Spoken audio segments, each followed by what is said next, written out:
এই ব্যাপারে আসলে কারা এটা লিখছে বা কেন লিখছে, এই ব্যাপারে আপনার মতামতটা কি? দেখেন, অন্যায় অন্যায়, যেই লেভেলের অন্যায় হোক, আপনি যদি একটা মানে খুনও করেন এটা অন্যায়, ঘুষও খান এটা অন্যায়, কথাটা বুঝেন। আমি অন্যায়কে সাপোর্ট করতে পারি না একজন বিবেকী মানুষ হিসাবে। একজন দেশের সুনাগরিক হওয়ার চেষ্টায় রত একজন নাগরিক হিসাবে আমি এটা বলতে পারি না যে অন্যায়টাই ঠিক। নো, অন্যায় অন্যায়, এটা যেই প্রকারের অন্যায় হোক না কেন। কিন্তু এখানে কিন্তুটা কি আসলে, ধরেন একটা কিন্তু দিয়ে বললাম, কিন্তু এটাছে এই প্রথম ডিজে পার্টি হয়েছে এই দিন, তা তো না।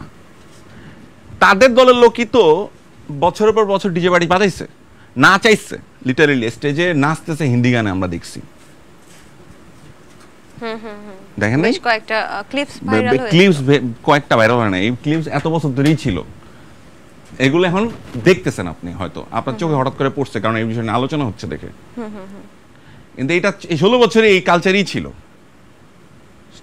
প্রচন্ড জোরে মাইক বাজছে,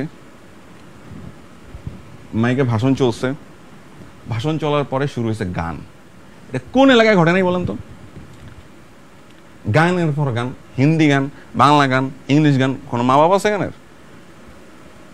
মানে আমি একটা গান তো আমার মনে আছে, আমি দেবের একটা গান আছে হিন্দি গান, বাংলা গান, কলকাতার দেবের, এই যে পাগলু পাগলু, পাগলু গান আমি মুখস্থ করে ফেলেছি ওই দিন, বাজাইতে বাজাইতে মুখস্থ করে ফেলাইছে আমাদের। আচ্ছা, সো এখন আপনি বিষয়টা হলো ইন্টেনশন যদি আপনার থাকে যে আমি সব কিছুতে ধরবো, হ্যাঁ এটা হলো কেন, ওটা নলি কেন, এটা নলি কেন, 16 বছর ধরেন নাই? 16 বছর কই ছিলেন আপনি? 16 বছর কোথায় ছিলেন? ঠিক করলেন না কেন? এই কালচারটা, এই যে পচা কালচারটা ক্রিয়েট করে গেছেন আপনারা, যে আবর্জনাটা দিয়ে গেছেন, এই শীটটা ঠিক করেন নাই কেন? 16 বছর কি শিখাইলেন বাচ্চাদেরকে? কি শিখাইলেন জেনারেশনকে? কি পড়াইলেন পাঠ্য বইতে? কি পড়াইলেন? আদব কায়দা কি শিখাইলেন? শুধু হেলমেট পরা শিখাইছেন না? কিভাবে হেলমেট পরা একজন সহপাঠী আরেকজন সহপাঠীরে মারতে পারে, কেমনে ব্যাটিং করা উচিত, স্ট্রেট ড্রাইভ, লং ড্রাইভ, তাই না? এই তো। তাইলে বলেন এই কালচার আসছে কই থেকে? এটা কি রাতারাতি জুলাই মাসের পরে আগস্ট মাসে এসে এটা ঘটছে? এটা কি 1 মাসের ঘটনা? এটা এত বছরের ঘটনা, এত বছরের কালচারাল ক্রাইসিসের ঘটনা, এত বছর ম্যানারিজম ক্রাইসিসের ঘটনা, এত বছর এডুকেশনাল ক্রাইসিসের ঘটনা। এবং সম্প্রতি যেটা দেখা যায় যে এম সাখাওয়াত হোসেনকে যখন পদ পরিবর্তন করা হলো স্বরাষ্ট্র উপদেষ্টা, এটা নিয়েও কিন্তু অনেকে কথা বলছে। এখানে কি আপনি কথা বলতে চান? তো সাখাওয়াত হোসেনের কোনো প্রবলেম নাই, স্যারের কোনো সমস্যা নাই, আমি স্যারের কথা বলতেছি, স্যারের কোনো সমস্যা নাই। আপনার সমস্যা কোথায় বা আমার সমস্যা কোথায়? স্যার কি একটা নেগেটিভ বক্তব্য দিচ্ছেন এখন পর্যন্ত যে আমি এটা খুশি না, আমি খুশি হইলাম, আমি দুঃখ পাইছি, আমি কষ্ট পাইছি?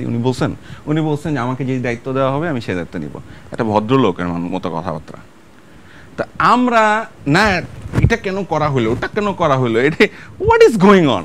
সুশীল শব্দটা কিন্তু সুন্দর, কিন্তু কি নেগেটিভ বানায় ফেলছি আমরা। দেখেন এখন আমারও ফেসবুকে স্ট্যাটাস দিয়ে গাইলেই তো হয়, বেটা তোরা তো স্বাধীনতা চাচ্ছি নাই, তোরা তো এই স্বাধীনতার গল্প বলতেছি ভাই, সরি আপনারা এই গল্পগুলো বলছেন, আপনারা তো এই স্বাধীনতা চাই নাই। আপনারা যেটা চাইছেন সেটা হচ্ছে আগেই ভালো ছিলাম, কারণ আপনারা স্বৈরাচারের গুড় খাইছেন। আমার মতো বাংলাদেশের কোটি কোটি মানুষ যারা স্বৈরাচারের গুড় খায় নাই, তাদের কাছে স্বাধীনতার আনন্দ অন্যরকম। এই যে নতুন উপদেষ্টা পরিষদ তৈরি হয়েছে এবং বিকল্পর কথা সবাই চিন্তা করছে যে বিকল্প কে হবে এরকম একটা বিষয়। নতুন উপদেষ্টা পরিষদের সম্পর্কে যদি আপনি কিছু বলতেন, যে আপনি কি এই ব্যাপারে সন্তুষ্ট কিনা? আমি সময় দিতে চাই, আমি ভাবতে চাই, আমি বিশ্বাস করতে চাই তারা একটা আন্দোলনের মধ্যে দিয়ে, একটা বিশাল গণ অভ্যুত্থানের মধ্যে দিয়ে আসছে, তাদেরকে টাইম দিতে হবে। 16 বছরের জঞ্জাল পরিষ্কার করা খুব অল্প সময়ে সম্ভব না। এটা একটা, আমি জানি না এটা 5 বছর হবে নাকি 7 বছর হবে নাকি 7 দিন হবে না 5 দিন হবে, সেই টাইম লাইন আমি ফিক্স করার কেউ না। জনগণকে রিকোয়েস্ট করতে পারি, বাংলাদেশের জনতাকে রিকোয়েস্ট করতে পারি, ছাত্রদেরকে রিকোয়েস্ট করতে পারি, প্লিজ আপনারা চোখ কান খোলা রেখেন, যেটা আর কোনো ভুল না হয়, আমরা যেন সবাই সচেতন থাকি। আমার দেশটা, এটা একটা সুযোগ আসছে আমাদের সামনে, দেশটা সুন্দরভাবে সাজানোর, সবগুলো সেক্টরকে গোছানোর। এই সুযোগটা যেন কোনোভাবে হাতছাড়া না হয়। এই আন্দোলন বেহাত হইতে দেওয়া যাবে না। নতুন নেতৃত্বে কি আপনি তরুণদেরকে আশা করছেন? অ্যাবসলিউটলি। আমি যে দুজনকে অলরেডি পাইছি তাদেরকে নিয়ে, এবং যারা বাইরে আছে সমন্বয়কদের মধ্যে, যেমন Sarjis, oh my god, he is so good. মানে এত সুন্দর করে এত লজিক্যাল কনভারসেশন সে করে, উনি সরি সে বলে ফেলছি উনি, আমি হ্যাভ টু রেসপেক্ট হিম। তার কনভারসেশনে উনার কনভারসেশনের টোন, ওনার যে মানে অভিব্যক্তি, হাসনাত যে অভিব্যক্তিতে কনভারসেশন করে, বা অন্যান্য বাকি যে 52-54 জন সারা বাংলাদেশের, রাফি চিটাগাংয়ের আর অন্যান্য যারা যারা আছে, প্রত্যেকে যেই চমৎকারভাবে মানে কথা বলে, এটা অনেক বড় একটা ব্যাপার এবং খুব bold, they are very bold. এবং সবচেয়ে বড় কথা হলো তারা সাহসী।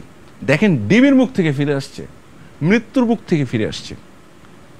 জাস্ট 10টা দিন 11টা দিন আগে কল্পনা করে দেখেন তারা বেঁচে থাকবে কি না, তারা কি জানতো? তাদেরকে পেড়ানো হয়েছে কিভাবে ডিবি অফিসের ভেতরে, তাদেরকে আমরা দেখি নাই সেই ভিডিও, যে তাদেরকে খাওয়ানো হচ্ছে টেবিলের মধ্যে বসায় বসায়। সেই এই ভাতের হোটেল বন্ধ হয়েছে না, এই ভাতের হোটেল থেকে বাঁচতে পারতো কেউ? আপনি বলেন তো, যদি দেশ স্বাধীন হতো তাহলে আমার এই ভাতের টেবিলে বসাইতো না? বলেন, হয়তো আমি ভাতের টেবিলে বসে আপনার সারা বাংলাদেশের মানুষ আমার ভুল বুঝতো, আমার জোর করে পিছনে গান পয়েন্টে রেখে আমার হয়তো ভাত খাইতে হতো ডাল মাখায়া, বলতাম ওয়াও সেই মজা হয়েছে। মানে বুলশিট ম্যান, হোয়াট হ্যাপেন্ড? এই যে বেঁচে আসছে, আমি যে যাতে কথা বলতেছিলাম আমাদের সমন্বয়করা, এই যে সাইন ল্যাঙ্গুয়েজ দিয়ে যে কেউ দিতে পারে, এটা আমি এক্স্যাক্টলি টার্মসটা ভুলে গেছি, যে ভিডিওটাতে তারা ইয়া করলো যে পড়তেছিল